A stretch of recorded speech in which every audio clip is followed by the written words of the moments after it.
Hello friends, সকালটা শুরু হলো সবজি ভেজানো জল খেয়ে। এদিকে বাড়িতে কাজ হচ্ছিল আর মিস্ত্রি কাটছিল রড। আমার আর ভাইয়ের ব্রেকফাস্ট হলো আগের দিনের রাতের বিরিয়ানি দিয়ে। মাম্পো ব্রেকফাস্ট করে এখানে একটু পড়তে বসেছিল। বাবা লাঞ্চ সেরে বেরিয়ে যাওয়ার পর আমরা আমাদের লাঞ্চটা সেরে নিলাম। আজকে লাঞ্চে ছিল ভাত, আলু ভাজা, পটল ভাজা আর পেঁপে দিয়ে মটর ডাল।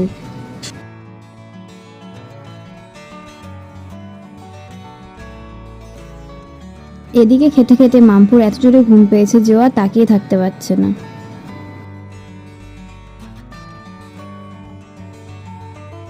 বিকেলে খেয়ে নিলাম একটু আলু কাবলি।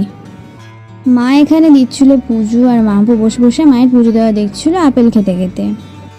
তারপর মামপু মাকে বলছিল আমার একটু পা টিপে দাও, পা ব্যথা করছে। আজ ছিল অমাবস্যা, মা তাই ভোগ আর ফল মিষ্টি দিয়ে দিয়েছিল মা কালীর পুজো।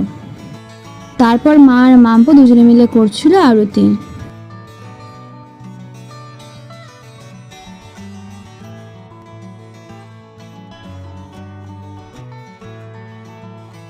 আরতি শেষ করার পর মামপু আরতির তাপ নিয়ে নিজের মাথায় দিল, তারপর সবার মাথায় দিয়ে দিল।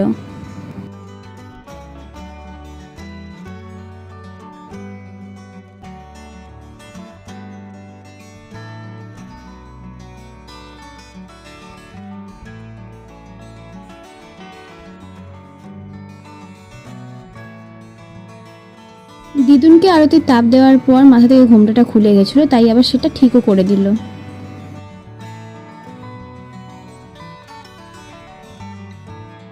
পুজো শেষ হতে হতে বাবা চলেও এসেছিল, তাই মাম্পু আরতির তাপ নিয়ে দৌড়ালো দাদুর মাথায় তাপ দেওয়ার জন্য।